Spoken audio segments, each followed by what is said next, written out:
Hello दोस्तों, नमस्कार। आपका आपके अपने चैनल ज्ञान गुरु एकेडमी पर स्वागत है। बच्चों, जैसा कि आप लोग जानते हैं कि आपका सिलेबस 30% रिड्यूस कर दिया गया है, यानी कि कम कर दिया गया है। तो कम होने के बाद आपको किस चैप्टर में कितना पढ़ना है वो मैं बता देता हूँ। जैसे कि आप लोग हमारे ही चैनल पे ज्ञान गुरु एकेडमी पे पढ़ रहे थे मानव जनन, और मानव जनन में मैंने करीब करीब आपको जो मेल रिप्रोडक्टिव सिस्टम होता है, जो मेल रिप्रोडक्टिव ऑर्गन्स, उनके बारे में मैंने आपको बता दिया था। फिर उसके बाद सिलेबस रिड्यूस कर दिया गया है। तो आइए अब हम लोग देखते हैं कि जो हमारा चैप्टर नंबर 3 है, जो मानव जनन है, उसमें हमको अब कौन कौन सी चीजें पढ़नी है जो बोर्ड एग्जाम में आपसे पूछी जाएंगी। तो सबसे पहले बच्चों पूछी जाएगी आपसे नर एवं मादा जनन तंत्र के बारे में। फिर आपको पढ़ना है वृषण यानी कि टेस्टिस और ओवरी के बारे में। ठीक है, यहाँ पे जो सेकेंड है आपका वृषण और अंडाशय यानी कि टेस्टिस और ओवरी के बारे में पढ़ना है। फिर उनकी माइक्रोस्कोपिक जो स्ट्रक्चर होती है, संरचना होता है, उसको पढ़ना है। बहुत सारे बच्चे हमारे यहाँ ये कमेंट कर रहे हैं कि सर आप इंग्लिश में बता दीजिए। तो आपके पास यदि एनसीईआरटी होगी इंग्लिश की, तो ये सारे पॉइंट इंग्लिश में दिए होंगे, आप उनको छांट लीजिएगा। ठीक है, फिर देखिए, फिर है युग्मक जनन, फिर है स्पर्मेटोजेनेसिस शुक्राणु जनन, फिर है अंड जनन। फिर इसके बाद आता है मासिक तंत्र, जिसको हम लोग मेंस्ट्रुअल साइकिल बोलते हैं, ये पढ़ना है आपको। फिर फर्टिलाइजेशन पढ़ना है यानी कि निषेचन पढ़ना है। अंतरोपण यानी इम्प्लांटेशन पढ़ना है। और फिर पढ़ना है आपको भ्रूणी परिवर्धन पढ़ना है। क्या पढ़ना है बच्चों? भ्रूणी परिवर्धन पढ़ना है। ठीक है, फिर पढ़ना है आपको प्रेगनेंसी, मतलब जिसको बोलते हैं सगर्भता। और फिर इसके बाद बोलते हैं प्लेसेंटा का निर्माण। इसको प्लेसेंटा को इंग्लिश में ही या हिंदी में दोनों तरफ से प्लेसेंटा ही बोलते हैं। फिर पढ़ते हैं प्रसव, जिसको बोलते हैं हम लोग पार्ट्यूरेशन। और फिर इसके बाद दुग्ध श्रावण, जिसको हम लोग बोलते हैं बच्चों लैक्टेशन। ये सारी चीजें आपको 70% के अंतर्गत पढ़नी है, जो आपसे बोर्ड एग्जाम में पूछी जाएंगी। ठीक है, तो आइए अब हम लोग बारी बारी से देखते हैं। थोड़ा सा बचा हुआ बच्चों नर जनन तंत्र में, मैं उसको कंप्लीट करता हूँ। फिर बारी बारी से मादा जनन तंत्र, वृषण मैंने आपको पढ़ा दिया है, अंडाशय आपको पढ़ाना है, और नर के जो सूक्ष्म जनन तंत्र है वो मैंने आपको बता दिया था। फिर इसके बाद युग्मक जनन पढ़ेंगे, शुक्राणु जनन भी हो चुका था, और हमारा अंड जनन। फिर इसके बाद मेंस्ट्रुअल साइकिल, फर्टिलाइजेशन, ये सारी चीजें आपको कवर करनी है। तो आज हम लोग यही सारी चीजें देखने वाले हैं। अब बच्चों हम लोग देखते हैं शुक्राणु की संरचना, जो कि आपके सिलेबस में है और आपको पढ़ना है। तो जब शुक्राणु होता है उसको 3 भागों में बांटा जा सकता है। पहला होता है हेड, दूसरा होता है नेक, और तीसरा होता है टेल, या फिर हम इसी को कहते हैं मिडिल पीस, जो मध्य में होता है, इसे ही कहते हैं मिडिल पीस।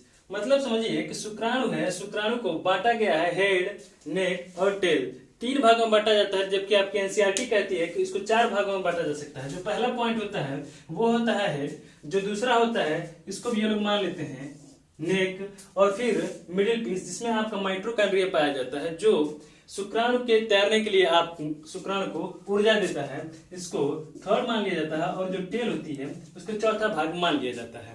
ठीक है बच्चों, एक्चुअली प्रत्येक शुक्राणु जो होते हैं वो सूक्ष्मदर्शी से ही देखे जा सकते हैं। यह पतले होते हैं, लंबे होते हैं, तथा इनकी जो लंबाई होती है ये 60 माइक्रोमीटर तक की होती है। ठीक है, यानी आपसे कभी कभी ये भी पूछा जाता है कि ह्यूमन के बॉडी में जो सबसे छोटी कोशिका होती है वो कौन होता है। तो ह्यूमन के बॉडी में जो सबसे छोटी कोशिका होती है बच्चों, ये इस पर ही माने जाते हैं। ठीक है, आइए हम लोग इसका बारी बारी से देखते हैं कि इनको 4 भागों में बांटा गया है। तो आप अपने बोर्ड एग्जाम में लिखेंगे कैसे? मैं तो आपको ऐसे बता दूंगा, लेकिन आप इसको लिख नहीं पाएंगे। तो सबसे पहली जो हेडिंग डालेंगे वो आप लोग डालेंगे हेड या शीर्ष। अब बच्चों हम लोग देखते हैं कि जब बोर्ड एग्जाम में ये क्वेश्चन आपसे पूछ लिया जाएगा तो आपको कैसे लिखना है। शुक्राणु की संरचना अभी आपने देखी, और हम इसको 4 भागों में बांटते हैं। जो पहला भाग होता है उसको हम शीर्ष कहते हैं, जिसे हम लोग इंग्लिश में हेड भी बोल सकते हैं। इसमें पहला पॉइंट ये है कि यह शुक्राणु का शीर्ष भाग होता है। मतलब जो शुक्राणु है आपका स्पर्म का टॉप मोस्ट जो होता है उसे हम लोग हेड बोलते हैं, और ये हेड है। ठीक है, इसको हेड के अंतर्गत रखा जाता है। यह शुक्राणु का शीर्ष भाग होता है, जिसमें एक बड़ा क्या होता है, केंद्रक होता है। जिसमें क्या होगा, एक बड़ा केंद्रक होता है, जिसकी जो प्लॉइडी है वो क्या रहती है, एन रहती है। यानी ये कैसा है, अगुणित है। नंबर ऑफ क्रोमोसोम कैसे हैं, एन है, यानी एन होगा ये। ठीक है, शीर्ष पर एक टोपी नुमा संरचना होती है। जो स्पर्म होता है उसके शीर्ष पर एक टोपी नुमा संरचना होती है जिसे अग्रपिंडक कहते हैं। जिसे क्या हम लोग बोलते हैं? अग्रपिंडक। और इंग्लिश में कहें तो उसे हम लोग एक्रोसोम कहते हैं। थोड़ी सी बात बता देता हूं कि जो एक्रोसोम होता है, एक्रोसोम के अंदर हाइड्रोलेज नामक एक एंजाइम होता है। हाइड्रोलेज नामक एक एंजाइम होता है जो अंडाशय की मेम्ब्रेन जो एग की मेम्ब्रेन होती है उसको डिसॉल्व करने का काम करता है। ठीक है। फिर सेकेंड पॉइंट है जो आपका नेक दिया हुआ है। नेक किसी किसी किताब में मेंशन नहीं करता है और यहाँ पे आपके एनसीईआरटी में मेंशन किया हुआ है, तो देख लीजिए। यह एक छोटा सा भाग होता है जिसमें 2 सेंट्रियोल पाए जाते हैं। ये सेंट्रियोल का क्या काम है ये आपके एनसीईआरटी में ये बात नहीं दी है। ठीक है, बस नेक दे दिया गया है और नेक में सेंट्रियोल पाई जाती है। एक होती है प्रॉक्सिमल और एक होती है डिस्टल। इस बात को यदि आप नोट करना चाहेंगे तो नोट कर लीजिए, अन्यथा कोई फायदा नहीं है। लिख लीजिएगा। जो नेक होता है यह छोटा भाग होता है जिसमें 2 तारक काय होते हैं। तारक काय को हम लोग इंग्लिश में सेंट्रियोल कहते हैं और ये प्रॉक्सिमल और डिस्टल 2 होते हैं। तीसरा जो भाग है जो मिडिल पीस है, जो क्या कहलाती है? मध्य भाग। मध्य भाग को हम लोग कहते हैं मिडिल पीस। और मध्य भाग में माइटोकॉन्ड्रिया होता है। नोट करिएगा आप लोग, मध्य भाग में माइटोकॉन्ड्रिया होता है जो शुक्राणु को गति प्रदान करने के लिए आवश्यक ऊर्जा। और माइटोकॉन्ड्रिया से हमको कैसे ऊर्जा मिलती है? तो माइटोकॉन्ड्रिया से एटीपी के रूप में हमको ऊर्जा मिलती है। तो मिडिल पीस में माइटोकॉन्ड्रिया होता है और माइटोकॉन्ड्रिया क्या करता है कि शुक्राणु को गति प्रदान करने के लिए ऊर्जा देता है। ये वाला जो पॉइंट है 3rd नंबर का, ये बहुत इंपॉर्टेंट है और यही चीजें आपसे पूछी जाती है। ठीक है, तो इस बात को नोट करिए कि मध्य भाग में माइटोकॉन्ड्रिया होता है जो शुक्राणु को गति प्रदान करने के लिए ऊर्जा, और ऊर्जा किस रूप में देगा? तो एटीपी के रूप में देता है। 4th पॉइंट आता है टेल। 4th पॉइंट आता है टेल। और टेल का इतना ही काम है कि ओवरी के अंदर या फैलोपियन ट्यूब के अंदर ये क्या करेगा? मूवमेंट करता है, गति प्रदान करता है। ठीक है, तो इस बात को नोट कर लीजिए। यह शुक्राणु का अंतिम भाग होता है और गति करने में सहायक होता है। और गति करने में क्या करेगा बच्चों? सहायक होता है। ठीक है, आइए बच्चों हम लोग लास्ट में देखते हैं कि मेल में पाए जाने वाले कौन से ग्रंथियां होती हैं जो हेल्प करती हैं। ठीक है, तो हेडिंग डाल लीजिए नर में सहायक ग्रंथियां। नर में सहायक ग्रंथियां। सबसे पहली बात आती है प्रोस्टेट ग्लैंड की। किसकी बात आती है बच्चों?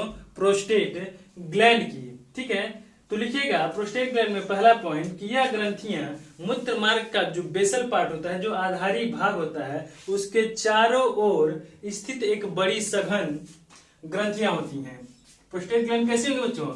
यह ग्रंथियां मूत्र मार्ग के आधारी भाग के चारों ओर स्थित एक बड़ी सघन ग्रंथियां होती हैं जिन्हें हम लोग क्या कहते हैं? प्रोस्टेट ग्लैंड कहते हैं। दूसरी बात यह है कि आखिर इसका काम क्या है? तो प्रोस्टेट ग्लैंड श्वेत एवं यानी कैसा? व्हाइट कलर का सफेद एवं हल्के अम्लीय तरल का स्रावण करती हैं। क्या करती हैं? लुब्रिकेशन के लिए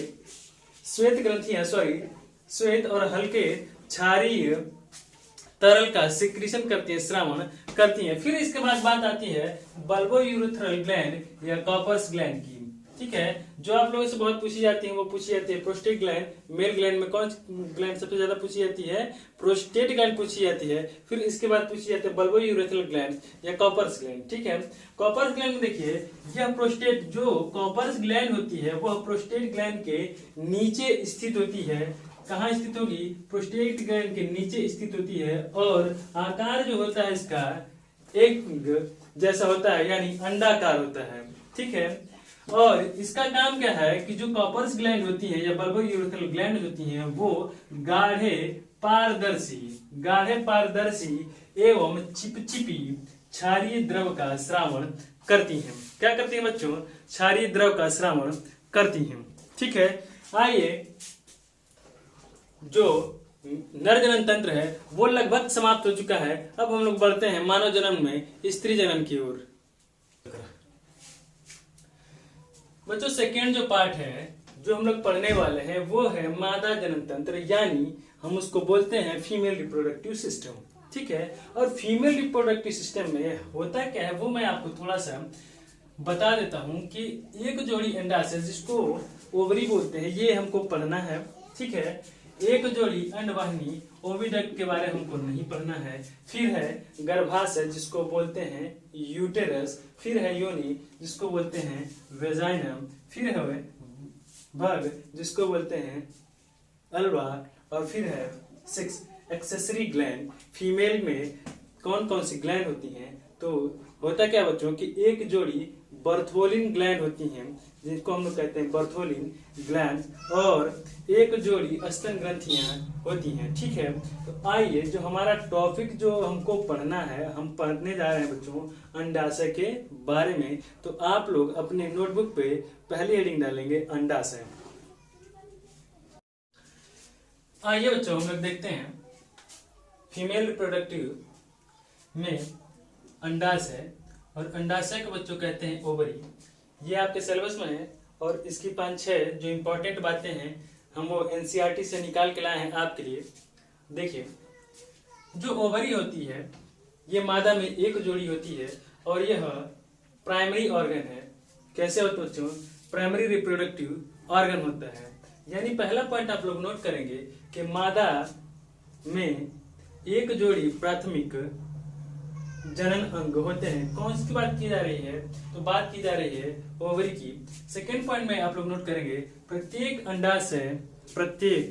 अंडाशय चपटा श्वेत बादाम की आकृति का होता है। कैसा होता है बच्चों? श्वेत होता है और बादाम की आकृति का होता है, जिसकी लंबाई 2 सेंटीमीटर, चौड़ाई भी 2 सेंटीमीटर, और जो इसकी मोटाई होती है वो 1 सेंटीमीटर होती है, ठीक है। फिर थर्ड पॉइंट में नोट करेंगे अंडाशय में अंडाणुओं का निर्माण होता है। अंडाशय में अंडाणुओं का निर्माण तथा मादा लैंगिक हार्मोन का स्रावण, जैसे कि एस्ट्रोजन और प्रोजेस्टेरॉन का सिक्रीशन यानी स्रावण होता है। थर्ड पॉइंट की, तो नोट करिएगा यह श्रोण भित्ति तथा गर्भाशय से लिगामेंट के द्वारा, किसके द्वारा जुड़ी होती है बच्चों? यह लिगामेंट के द्वारा जुड़ी होती है, ठीक है। हिंदी में इसको स्नायु कहते हैं, लेकिन इंग्लिश में से लिगामेंट कहते हैं। तो आप लोग यही लिखेंगे कि यह श्रेणी भित्ति द्वारा गर्भाशय से लिगामेंट के द्वारा जुड़ी रहती है। पांचवा पॉइंट है कि प्रत्येक अंडाशय एक पतली एपिथेलियम से ढका रहता है। किससे ढका रहता है? एपिथेलियम की जो मेम्ब्रेन होती है उससे ढका रहता है, जो कि ओवेरियन स्ट्रोमा से जुड़ा रहता है। किससे जुड़ा रहता है बच्चों? ओवेरियन स्ट्रोमा से जुड़ा रहता है। 6 अंडाशय के संपूर्ण भीतरी भाग को क्या बोलते हैं? पीठिका बोलते हैं, यानी कि स्ट्रोमा बोलते हैं। ये भी आपके एनसीईआरटी का पॉइंट है। इस पीठिका को क्या करते हैं बच्चों? यह पीठिका हमारी 2 भागों में डिवाइड होती है। इंटरनल की बात किया जाए तो कॉर्टेक्स, इसको बोलते हैं कॉर्टेक्स स्ट्रोमा, और मेडुलरी स्ट्रोमा में बटी रहती है, ठीक है। तो इस तरह से आज हमने देखा फीमेल रिप्रोडक्टिव ऑर्गन में आपको पढ़ना था एक जोड़ी अंडाशय, एक जोड़ी अंडवाहिनियां, ठीक है। तो अंडवाहिनी यानी कि ओविडक्ट आपको नहीं पढ़ना था, आपको पढ़ना था बच्चों ओवरीज, और ओवरी आज हम पढ़ा है अपने इस चैप्टर में। आगे जो हमारी क्लास होगी बच्चों उसमें हम लोग पढ़ेंगे युग्मक जनन। तो आज की क्लास यहीं तक, और अभी तक आपने ज्ञान गुरु एकेडमी के चैनल को सब्सक्राइब नहीं किया है तो सब्सक्राइब कर लें, बेल आइकन दबा लें, दोस्तों के साथ शेयर कर लें, क्योंकि आपका जितना भी सिलेबस रिड्यूस हुआ है वो सारा सिलेबस आपको आपके अपने चैनल ज्ञान गुरु एकेडमी पे ही पढ़ाया जाएगा। और इस वीडियो को ज़्यादा से ज़्यादा शेयर करें कि बच्चे इस लॉकडाउन में ज़्यादा से ज़्यादा इसका फायदा उठा सकें। तो आज के लिए बस, मिलते हैं अगली नई वीडियो में, तब तक के लिए धन्यवाद।